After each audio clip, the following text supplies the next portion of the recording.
This story starts with fishermen on the coast of Somalia.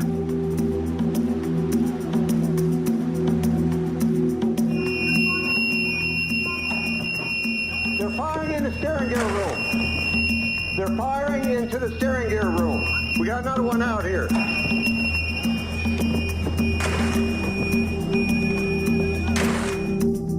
In the Indian Ocean, Somali pirates are hijacking ships and taking crews hostage. Что, вертолет? Наш. Не наш. Это Black Hawk. Черный ястреб. At a time of economic uncertainty, the pirates are hitting world trade where it hurts. These pirates are criminals. They are armed gangs on the sea. How can a small group of Somalis in speedboats wreak such havoc? Warning shots! Fire! And can anything be done to stop them? This is the story of an exile returning to a country in ruins. I want to show the world what's happening there. Somali people, they go through a lot of difficulties, but nobody tells that story. Because one, doesn't sell. Pirates sell. The story of global trade under threat. I know what they're going to say. They're going to say it's too much. But they are pirates. They are dangerous people. I think one of the problems we have with the pirates is why would they see any need to change what they're doing? Because they probably think they're winning.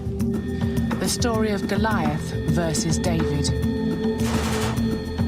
What we're doing here is not the solution to the situation. What we're doing out here is, at best, putting pressure on a gashing wound. And the people caught in the middle. On les suppliait, please, please, please. On est leur seul moyen de pression, on est leur seul moyen de défense, mais... Un premier tir.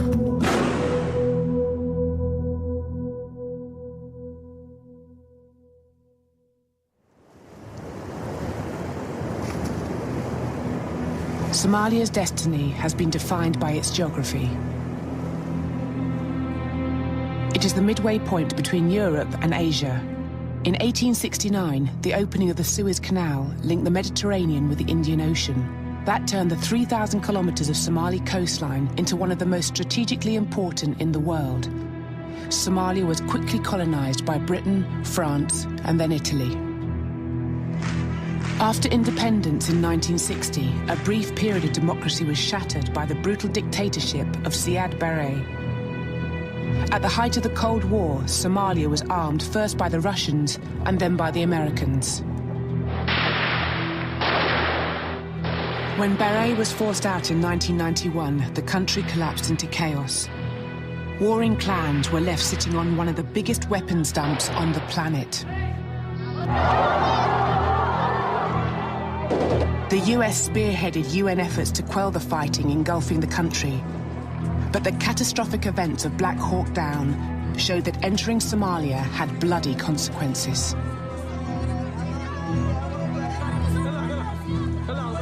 The US pulled out its troops. The rest of the world soon followed. Somalia had become a failed state.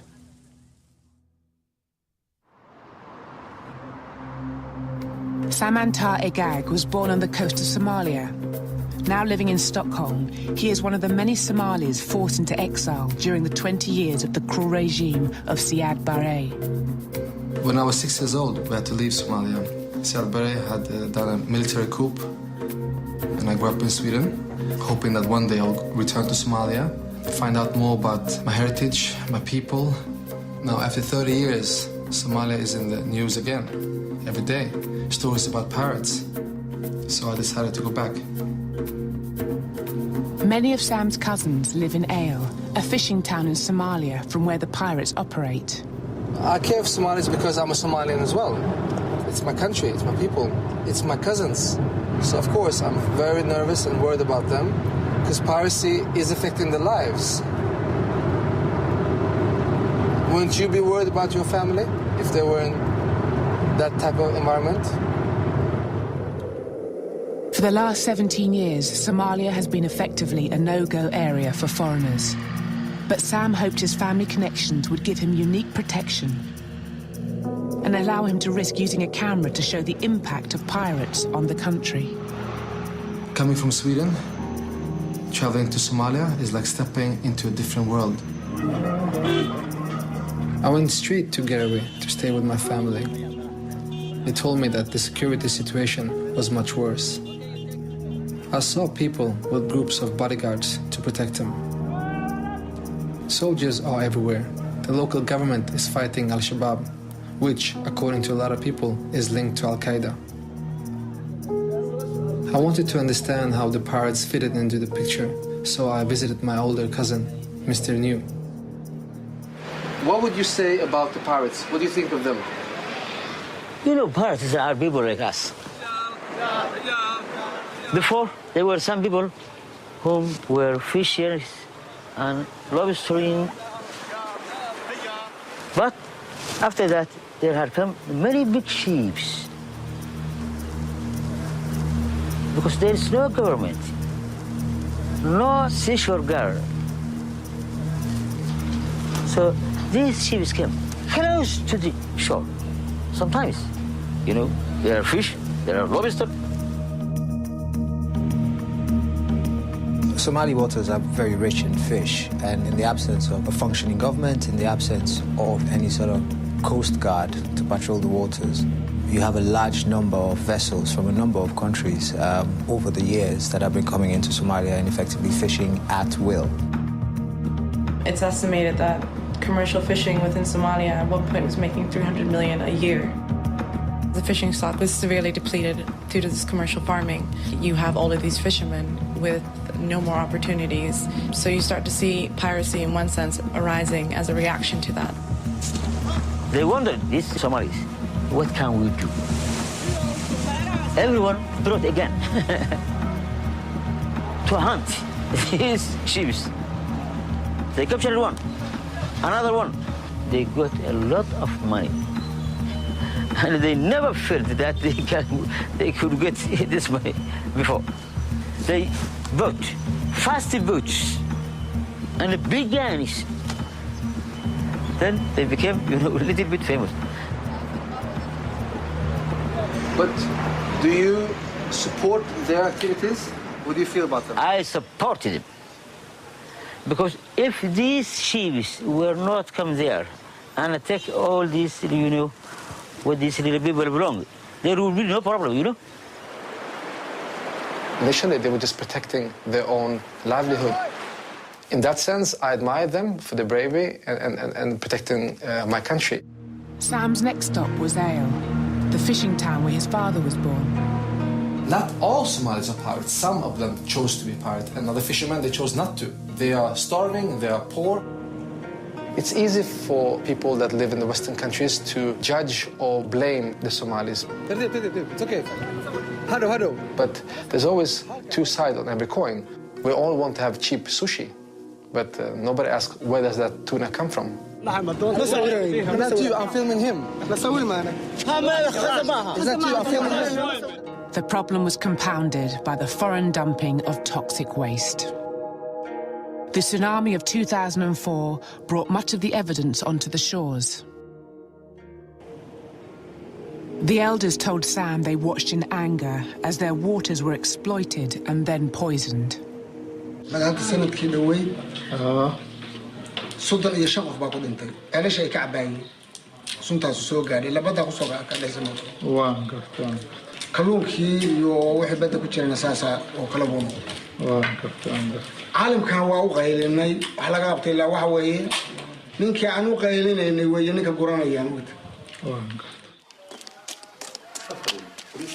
Abdeweli is one of Sam's cousins who turned to piracy.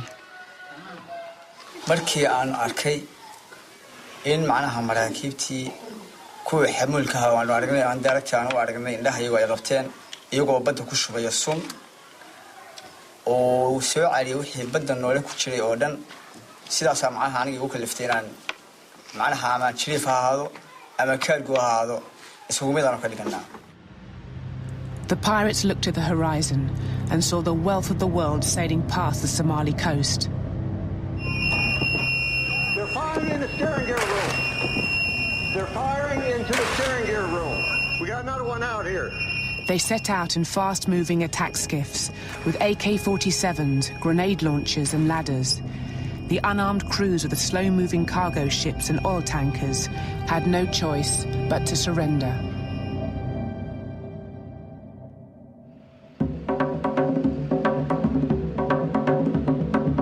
After each attack in the Gulf of Aden, phones start ringing in the City of London, the centre of commercial shipping and insurance.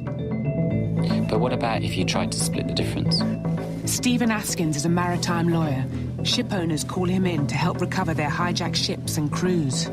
But that's the issue, isn't it? The issue is whether you can pay that sort of money, or whether you want to pay that. And if you don't, how long it takes you to get to the amount that you do want to pay, and what the funding implications for both those positions are. We had this explosion in 2008 of men in small boats being able to attack large ships 50, 100, 150, 200 miles offshore. And before the international community was really very interested in this, the commercial world had to deal with this. Between April and December 2008, more than 30 ships were seized by Somali pirates. Criminal gangs and local warlords had moved in on the action. What started as an improvised fishing levy on foreign commercial trawlers was becoming a hugely lucrative extortion racket. When our ship went into the Gulf of Aden in November, we were well aware that there was a piracy risk in the area, and our ship went into the Gulf of Aden very well prepared for that. The problem with our ship is that our ship is in the category low and slow, and at that time there was very little protection to be had from any naval forces in the area. So when our ship was attacked, even though our captain tried to take evasive maneuvering and had to look out on the bridge, he was actually defenseless. We got an alarm from the ship that there was a pirate attack on the way. We tried to raise the ship then on the satellite telephone. The ship didn't respond. We could also follow the ship on what's called a purple finder, which actually is a tracking system almost in real time that follows the route of the ship. And we could see that the ship was actually taking evasive action. It was veering away from its normal route. And when we saw that, then we knew that this attack was for real. And then the next thing we see is that the ship actually stops in the water. And then we had a very good sense that we had lost the ship. The ship is then commandeered by the pirates to go towards the Somalian coast. Then the pirates actually stop the ship, and then they put a guard crew on board, typically a bunch of kids on board with Kalashnikovs to guard the ship. What they do then is that they put a negotiator on board, somebody that can speak English. They would give you, in our case, they would ask $7 million in ransom, and we would give them, I think at the time, $300,000 as a counter. And then you get into a commercial negotiation. And this is the whole point with this. It is very commercial. It was a profitable business model. The pirates kept upping their ransom demands, and the ship owners kept paying. By the end of 2008, the reported payments for hijacked ships had soared into the millions. But I mean, the difference between the two positions now is a month's hire. Acting for owners and insurers, Stephen has to navigate through the legal and financial quagmire of a hijacking. But that's a decision that's got to be taken by everybody, isn't it? I mean, because you're looking at then either a few weeks or people recognising what they have to do to get the ship out now. A ship has a number of stakeholders in it. It has the ship itself, it has the people who have chartered it, who hired it for the duration, it has the owners of the cargo. And as a lawyer, you've got to pick your way through that to see who is responsible for time, who is possibly responsible for the payment of ransom. You have this sort of number of interests who really their instinct on a hijacking is to hide behind their contracts. You know, where is my liability? It's a sort of ship owner's problem, and I will sit here. A ship carrying tanks and other heavy weapons was seized 200 miles off the coast of Somalia in the Indian Ocean. In September 2008, the threat from pirates took on a new dimension when they seized a ship loaded with enough weapons to start a small war. The Faina was hijacked in the last week of September the 25th, 2008. We were part of the team very much talking to the guys on the ground. We were conscious of almost the surprise in the press that there was a trade in second-hand weapons. You had pirates now in charge of a considerable consignment of arms and tanks, regardless of whether they could use them or not, or get them ashore or anything like that. What we're concerned about now is it's not in the control of those people who intended to deliver it to the government of Kenya. It's now in the control of pirates to whom we do not know they will sell this material. The Faina was then shadowed by a military ship throughout, and it was made very clear to the pirates that they were not going to be allowed to ferry stuff ashore. This was a potential nightmare scenario for the authorities. It was a real wake-up call to the international community that this really wasn't going away, that this was a very, very big problem. It took 5 months of negotiations and a ransom of over $3 million to get the ship released. The dangerous cargo had raised the stakes. The international community had had enough. France's president called for a more aggressive response. C'est un appel à la mobilisation de la communauté internationale. À la minute où je vous parle, 150 personnes et au moins une quinzaine de bateaux de toutes les nationalités sont retenus en Somalie par des pirates. Prompted by Sarkozy, the European Union assembled its first ever naval force. The command post of Operation Atalanta is currently on the Swedish ship Karlskrona. Flying its helicopter patrols across the Gulf of Aden is Commander Robert Cargill. My name is Robert Cargill. I command the 21st Helicopter Squadron of the Swedish Air Force. The whole concept of chasing pirates is just saying that. It sounds like a game, like a masquerade. It's part of our culture, really, to romanticize around this. It's part of storybooks. It gets hard to make it real, preparing for this. It was hard to make it real for us as a unit. My sister was telling me right before I left that my nephew was in daycare. The teacher came to her and said that Willem is obsessing with this idea of his uncle chasing pirates with helicopters off the coast of Africa, and they just thought it was too much. And then, of course, my sister said, well, he is actually going to do that. But that whole concept for a 5-year-old, I mean, it's very hard to get out of the concept of it being a game. And it's definitely not a game, what's going on out here. It's very real. The EU task force is keen to portray its mission as humanitarian. They are protecting the World Food Programme ships en route to Somalia.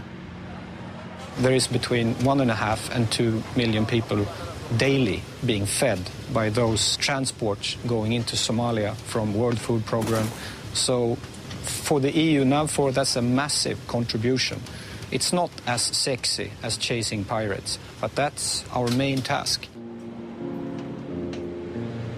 Western intervention in Africa is often couched in it's all for your own good, it's all for your own benefit.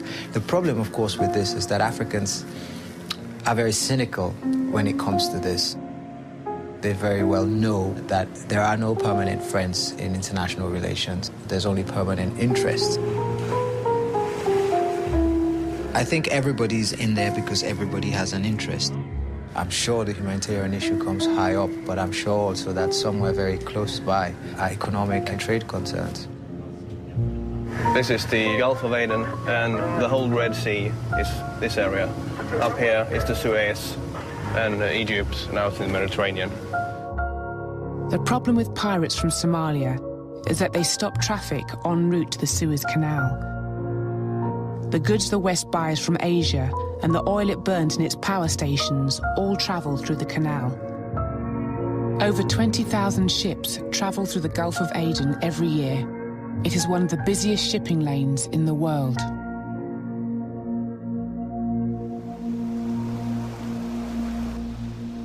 Donc là, la traversée du canal de Suez, avec voilà, le transport de véhicules, le transport de containers. Et nous, on est minuscules à côté de ça. On fait la taille d'un container, 2, allez.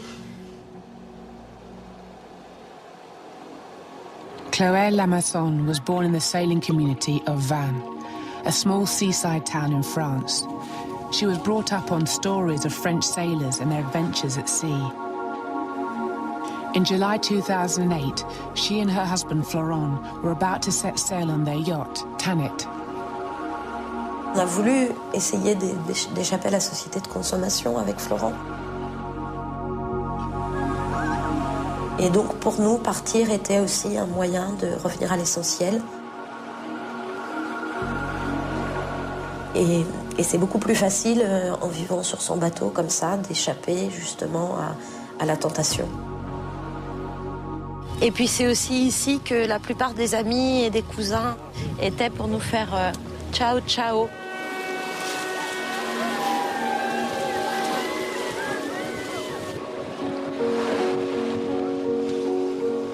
Florent et moi, on a la passion de la mer depuis, on va dire, quasiment toujours. Donc ça a été tout naturel quand on s'est rencontrés, Florent et moi, ça s'est très vite décidé qu'on partirait, qu'on vivrait sur un bateau et qu'on vivrait ce rêve. On voulait vivre autrement, on voulait pouvoir voyager, mais avec notre maison. Ah non, c'est pas parti. Profiter de Colin et être tous les deux avec Colin le plus possible.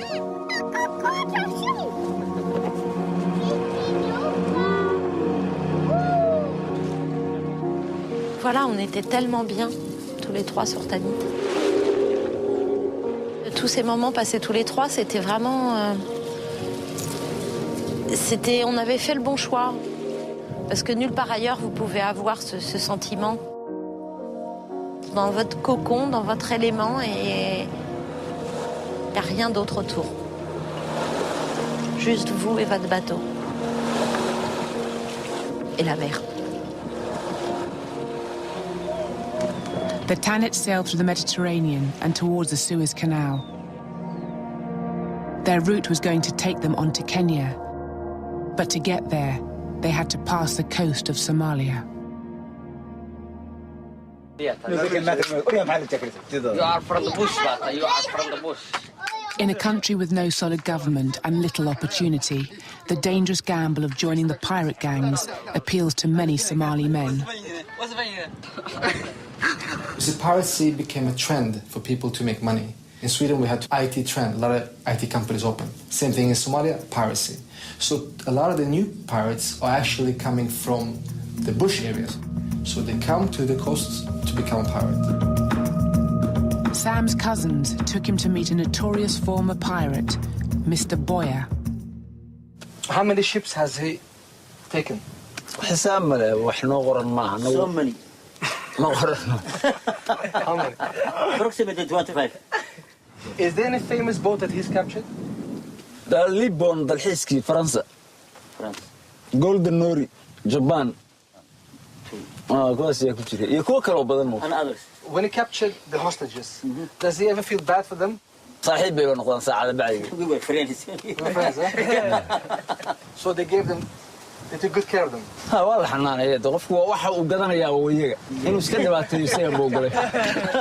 What has Mr. Boyer done with the money? kumana talagelin ba ku talagalkeeduna ma baahan wax ka noolaadaan because waxba kuma noolaan karaan 5,000 oo qof oo baahan oo cayra markaad 100,000 oo milyan la timaadid ma aan kartid iyaga qaadanay. Pirates distort the local economy. If you take the average fishing village and imagine the effect on the local economy of somebody dropping $5 million in cash offshore, you can begin to understand. If you're not getting a share of those piracy funds, you're not going to be able to buy the basic necessities because inflation has set in very, very quickly. One interesting case is in their way of resolving that issue was to set up a local stock exchange for listing of piracy companies. So the community could actually come in and give funding or weaponry support, and that would be seen as investing in a piracy company. And should that company be successful in acquiring a ransom, each investor would be paid out a dividend. It actually serves as a further recruiting tool for the pirates because, you know, the locals are looking around saying, well, The pirates are marrying women, they're buying villas, 4x4s. I just want to get on with my life. I'm not really interested in this whole piracy malarkey. But then you get to the market and the price of fish has doubled. The price of rice has tripled. It becomes very difficult for you to be able to continue your life, and you start to consider very seriously maybe it's a wise idea to join these pirate fellows after all. For the shipping industry, this raises a dilemma. Every ransom paid frees the captured ship, but it also increases the pirates' expectation for the next one. You kind of think when this was happening in 2005, where the amounts were $300,000, sometimes not even $100,000 for the smaller fishing vessels, that they couldn't imagine $1 million or anyone would pay $1 million. And it's then that was paid, and then the pirates sort of sit around and think about the next level, and they're pushing this ceiling ever upwards, and it's difficult to see where it ends. Stopping the ransoms would stop the pirates, so why pay? When pirate gangs are delivered $3 or $4 million, as they are, in notes, delivered in waterproof boxes, flown up from places like Kenya or down from the UAE, it is quite difficult to justify ransom payments when we know it fuels further acts of piracy. What options do we have? I mean, when you're a ship owner, you have a ship that's being hijacked, you can't call 911. I mean, you cannot call in the cavalry and they will come to your rescue. You are on your own. There are nobody there to help you. So I'm just asking, if we're not allowed to pay ransom, or if we shouldn't pay ransom, what do we do then? There is another option. Ignore the Suez Canal and send the 20,000 ships around the Cape of Good Hope. But this huge diversion would add up to 3 weeks to each voyage and cost billions. The pirates know this, and the ransoms get paid. There is a proliferation of pirates because people see how easy it is to get money and get away with it. But there is no other answer to release of the crew. There is no other answer, and no one's come up with another answer. Hello? Yes, Steve. What's happening? Nothing. Stephen uses an intermediary in Somalia to talk to the pirates. I've spoken to the owners this morning, but they're having a meeting as well. They're discussing things. So I haven't had a formal response. I know what they're going to say. They're going to say it's too much. And it is too much.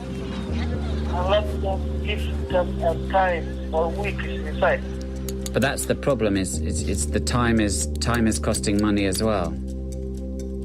When a ship owner is faced with the problem of his vessel being taken in the Gulf of Aden, the cost-benefit analysis he does is not just centered around the ransom.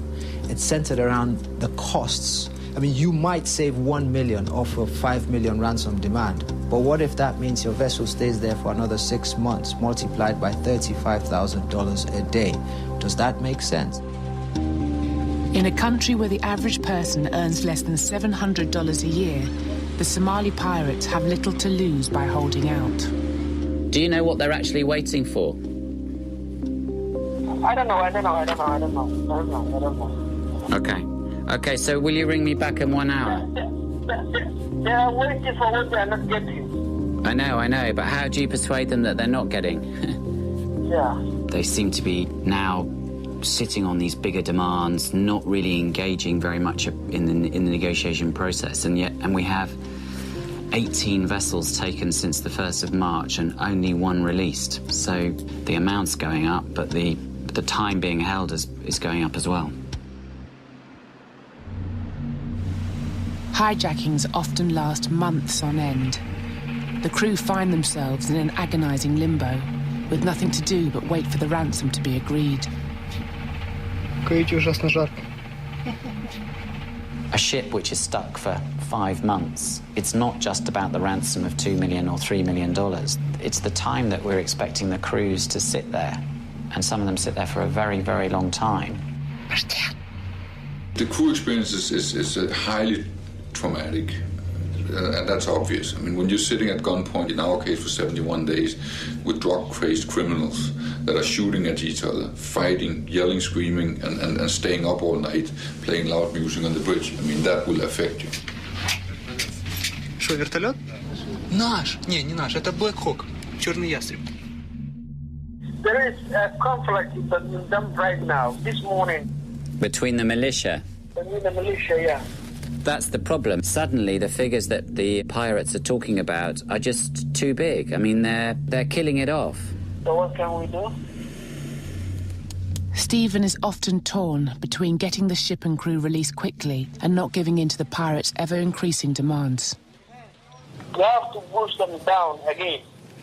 But if this was a business deal, if you were doing this in the market, you would perhaps be saying, well, can we choose a figure in the middle and do it quickly? But they are not business. They are gangs. You have to know that. They are pirates. They are dangerous people. Someone asked me once whether I had a grudging respect for them. No, I don't. I mean, they're incredibly difficult people. They're ignorant, and it drives you mad when you're trying to deal with them that they don't approach this in a way which does actually resemble how you would deal with a business or a business negotiation. That there is no structure or reason to the way that they approach things. The shipping industry now pays ransoms as part of the cost of doing business. But perversely, this has fueled the value of piracy. And the fishermen seeking redress have turned into criminal networks funded by the ransoms.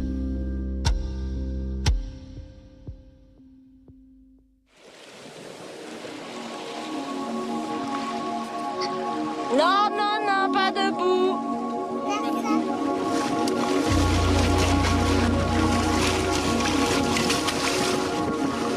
C'est magnifique. On a beaucoup pêché en mer Rouge, des pêches miraculeuses. In March 2009, Chloé, Florent and Colin had been joined by two friends. They were on their way from the Suez Canal to Kenya, heading down through the Gulf of Aden. 12 ships had been attacked that month. Quand on a quitté Aden, on a décidé d'aller à Al-Moukalla parce que la route sécurité à prendre pour éviter les pirates est de longer au plus près les côtes yéménites, le plus loin, le plus à l'est possible, pour ensuite descendre et avoir bien contourné. C'est la zone réputée la plus dangereuse. Donc on navigue très pas sur les nerfs, mais en veille permanente. Et le moindre bateau à moteur qu'on voit arriver, tout de suite on est le cœur qui bat comme ça. They soon had company. C'est d'abord un hélicoptère qui vient vers nous.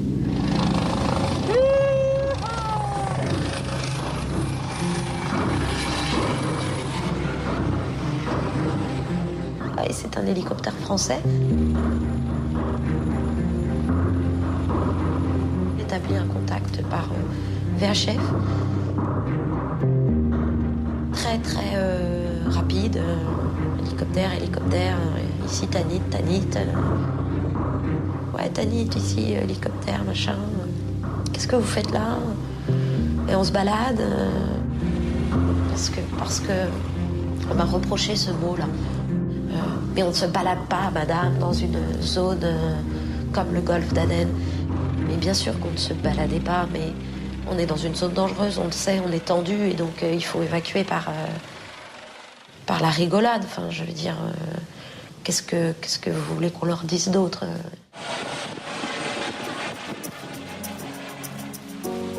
The Tanit sailed on through the dangerous waters of the Gulf of Aden and finally out into the Indian Ocean. On the 31st of March, they reached 60 degrees longitude. They were more than 800 kilometers from the Somali coast. Bon, finalement, quand on est arrivé sur le 60e, allez, on a fait route au sud. Et là, on a appelé la famille. Ça y est, on est dans l'océan Indien, ça y est, on y est, tous. Et pour nous, le danger était passé. 1, 2, 3, partez! What Chloé and the others didn't know was that the pirates were venturing further and further into the Indian Ocean.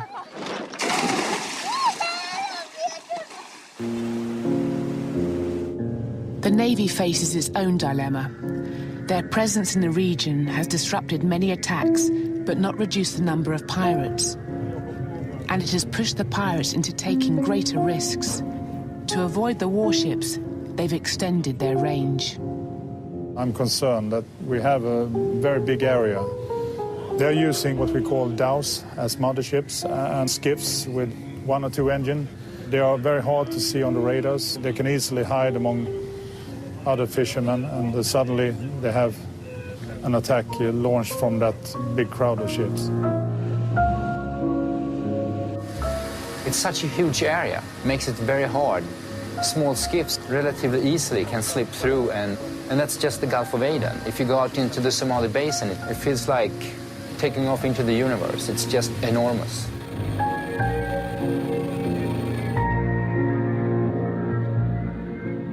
I think our trouble is that the pirates are adaptive. They're not unintelligent. They've seen the way we've operated over the last 2 or 3 years and have changed their tactics. They operate now much further offshore. The coastline of Somalia is 3,000 kilometers long, which is equivalent to the eastern seaboard of the United States. The surface area of the ocean in the Gulf of Aden and the northern part of the Indian Ocean is 1.5 million square miles, 2/3 the size of the continental landmass of the United States. With 1.5 million of square miles of ocean, 6 ships, I'm afraid we're not going to catch every pirate. When the Navy does capture the pirates, their problems are not over. In terms of detaining pirates, the greater challenge then is what do you do with them once they're detained? And we need to find a court, a judge, a prosecution service that will then examine the case, and if they find it merits it, send these chaps to jail. America and Europe are worried about prosecuting the pirates in the West because they could win asylum on release. When we come across skiffs that have weapons, have ladders, but have not been directly linked to an attack, it is a difficulty for us to find somewhere where we can prosecute them. And in those cases, what we do is disrupt it, get rid of all their equipment, we mark the boats, get rid of the food and fuel, and leave them with sufficient to get back to Somalia in a safe state. This catch and release policy effectively means the pirates can operate with relative impunity. While the navies struggle to make an impact at sea, some villages along the coast are shamed by the pirates' un-Islamic lifestyle and are turning against them. We came last night, okay, and I thought the pirates would be living in this town. Tell me what happened. You know, these people living in the village shouted to the guys. They said, "We don't want you, leave us." Then they took the ship and go there, the outside of this hill. Okay. So the ship is standing there now. But those guys, they will need land somehow, water, food, and so on. Yeah. What will happen? That's why they came here. But the townspeople said, "Please leave us, you are pirates." And they quarreled with him. A lot of times the communities don't want them, they don't accept them, they don't support them, because they also bring a lot of problems. Dealing with pirates is not easy, you see. That's why there's a big struggle between the communities and the pirates, because the communities want to develop and live in peace, like any other place in the world. Under pressure on land, the pirate attacks become ever more unpredictable at sea.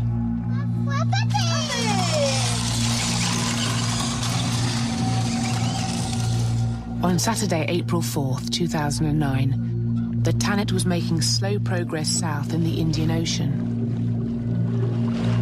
Un jour, il n'y a pas de vent, on n'avance à rien. On est à 0,1 nœud, 0,2 nœuds, on n'avance vraiment pas. Les copains sont sur le pont en train de lire. Moi, je suis à la barre. Et quand je vois les pirates, ils sont là, en fait. C'est pas qu'ils sont là-bas ou là-bas, ils sont là. Feu et stop, ça crie. Ils sont 5, mais ils crient. Il y a tout de suite beaucoup d'agitation. Et stop, le bateau. After failing to capture a cargo ship, the pirates were drifting in the Indian Ocean. The Tanit was an easy target. Quand ils nous ont tous mis à genoux à l'avant du bateau, on les suppliait, please, please, please. A traversé notre esprit qu'ils allaient nous jeter à la mer ou nous exécuter, en fait. On ne savait pas très bien. Et ils ont demandé à Florent de venir et Florent est venu. Il est allé nous chercher des manteaux. Il nous a ramené des manteaux et il nous a dit on part en Somalie. Over the next 3 days, Florent was forced to steer the Tanit west towards the pirate town of Ale.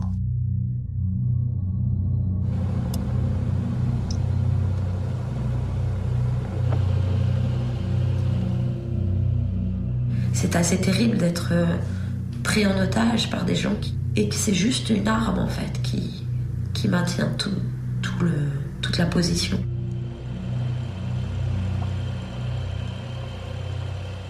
Let's not forget, one of the most, sounds like a truism, but one of the most interesting aspects of Somali piracy is how little harm they have endeavored to do to the crew. They always try as much as possible to treat the crew properly, to not injure the crew, to not kill the crew. This raises the stakes. How much force can the Navy use against the pirates without increasing the risk to the hostages? Each country must choose its own approach. The Swedish ship Karlskrona even carries a lawyer to advise on the problem. First of all, I give advice whether it's okay to use force at all. And then I can give advice on when it is okay to use force, on the proportionality and how much and intensive the use of force may be.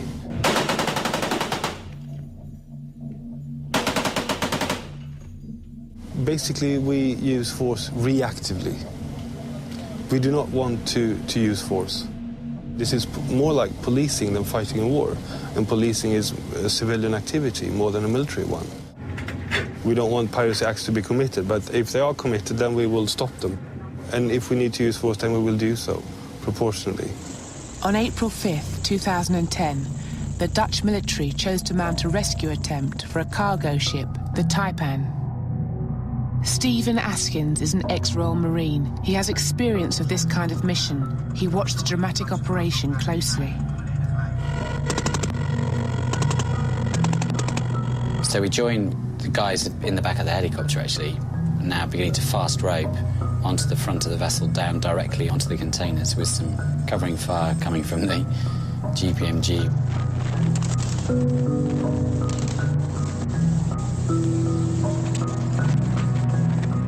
Interesting in itself, because you've got to get off the containers to then get to the back of the ship, firing into the bridge, covering fire into the bridge as the team deploys.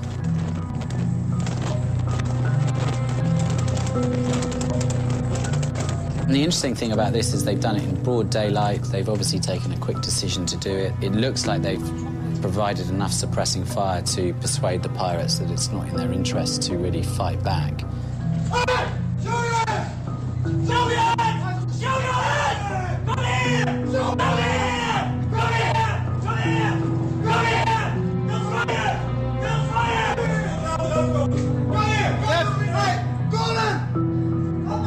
There doesn't seem to be much firing at this particular point. The pirates seem to be surrendering quite quickly. And that's actually quite interesting. Perhaps the fact that faced with that overwhelming force, the pirates are not overly anxious to engage in a full-on battle on the ship. Go! Go here! Come here! Go! Come down! But this rescue relied on information that the crew was out of harm's way.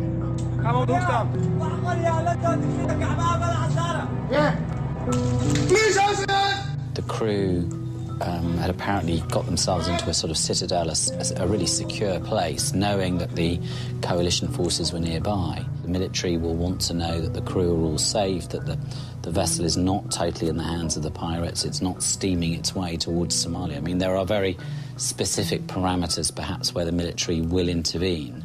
And key to that is knowing that the crew are in a safe place. Of all the European nations, France takes the hardest line. In 2008, President Sarkozy made his position clear.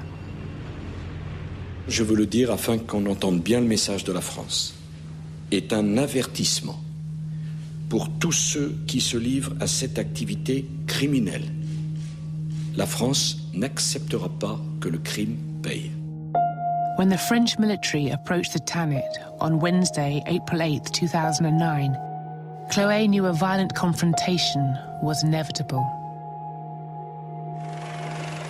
Le mercredi, en fin d'après-midi, il se rapproche de nous. Et l'ambiance commence à être tendue. Et le jeudi, toute la matinée, en fait, on est mis en joue comme ça sur le pont, parce que c'est l'armée est en train de se rapprocher vraiment de très près.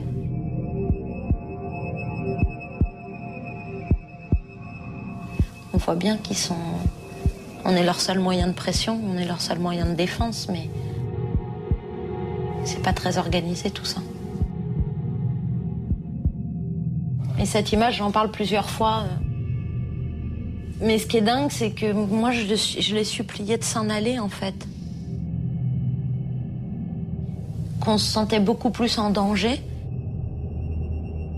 Et que finalement, je suis pas en train de les supplier de venir me sauver, je suis en train de les supplier de partir.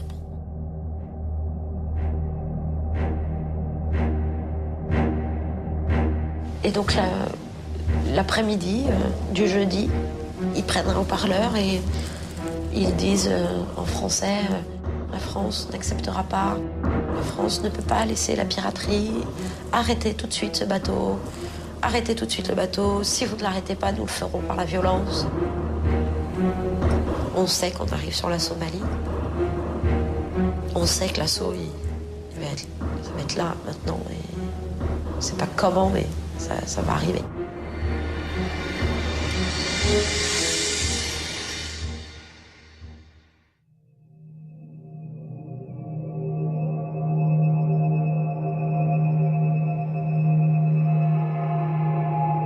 Au lendemain matin. Et je pense que Florent, lui, ces instants-là, il les a vécus en calculant beaucoup plus le risque que moi.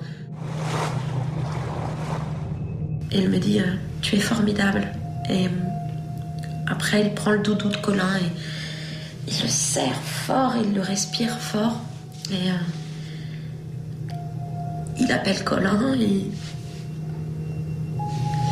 il lui parle, il lui dit qu'il l'aime, tout ça.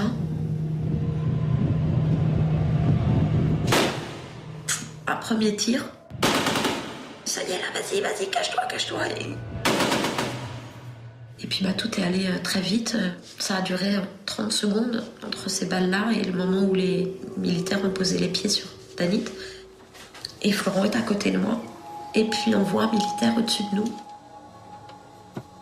Je l'ai vu, je me suis dit, ok, c'est bon. Et Florent, donc, s'est un tout petit peu relevé. Et après, j'ai entendu juste « Oh !» Et puis, je l'ai senti tomber sur moi, sur mes jambes. Je voyais que son dos et dans l'instant, en fait, je le secouais. « Florent !» Je croyais qu'il avait fait un malaise. J'ai pas, en fait, pu imaginer une seule seconde que quelqu'un lui ait tiré dessus parce qu'il n'y avait pas de pirate qui était là dans la pièce. Donc... Et puis moi je me relève et du coup je vois plein de sang partout et là je crie infirmier, et je hurle, et puis, mais j'ai le temps de rien parce qu'en fait ils nous attrapent, ils attrapent Colin et 30 secondes après on est sur la frégate et j'ai laissé Florent comme ça et puis moi je regarde mon pantalon et je vois mais tellement de sang que je me dis mais c'est absolument pas possible, il peut pas s'en sortir, pas... Autant de sang, c'est pas possible. Et voilà, peu de temps après, ils me diront que c'est fini, qu'il est mort.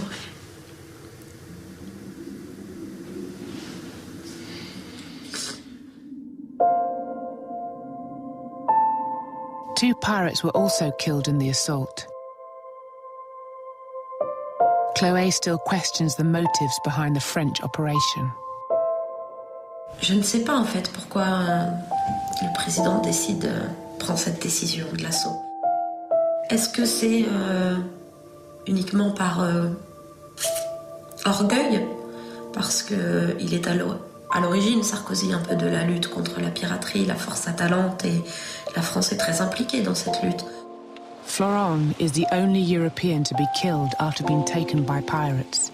He was shot by French special forces.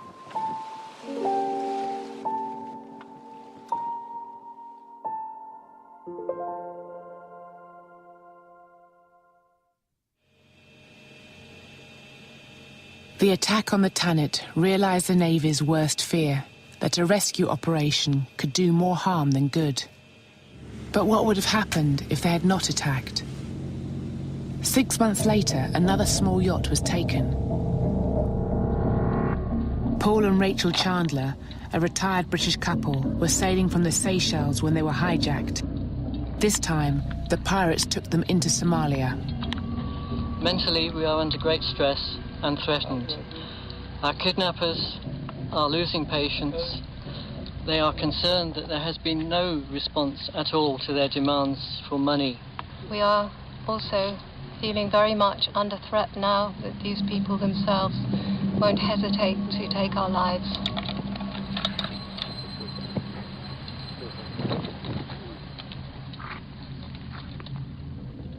They've been there now over twice as long as the average hijacking for a commercial ship, and those are where crew members are kept together and have some degree of mutual support. And I suspect that that is to be held in those circumstances individually, when you've had no, training or no, nothing that's really prepared you for that, is a huge test of mental strength. When the Chandlers were taken, a Royal Navy supply ship was close by. Unlike the French, it chose not to intervene. The fact that we're alive and talking to you suggests that they were right to do what they did. But it really makes them, that fleet of warships, a laughingstock, and that's what they are, a laughingstock with these people. The navies are left with a difficult decision: mount a rescue attempt and risk harming the hostages, or sit back and do nothing. The larger question remains: does the threat of force stop the pirates? 3 bursts, fire! I do not think the possibility of dying in and of itself will be enough to deter the piracy in Somalia, because you're not going to be safer by staying at home. On land in Somalia, your chances of dying are very, very significant. If you live in Mogadishu, you live in an active war zone. There's nothing stopping you being caught in crossfire as you move from one block to the other. Somalis love one thing, well, 2 things: God and war. The years of fighting have caused 1.6 million people to flee their homes. You see, we have also, where it's called ground zero. Like Twin Towers, Yes. A cousin took Sam to see one of the many refugee camps. These people come from Mogadishu? Yeah, they came from south. The fighting is going on from south. Yes. So the people are coming from peace, to see the peace, to stay here. Yes. No bullets, no ammunitions, no fighting. Yes. So Khadija, she's the leader of this community. Fantastic. So how long has she been here? Inside Talkan. 5 years. 5 years? Yes. Living like this? Yeah. So you see, it's morning time.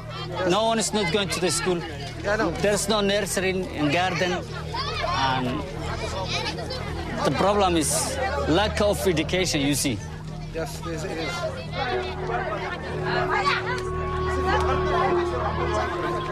The average Somali person has lived through 20 years of conflict, of war, of hunger, due to lack of government, lack of security.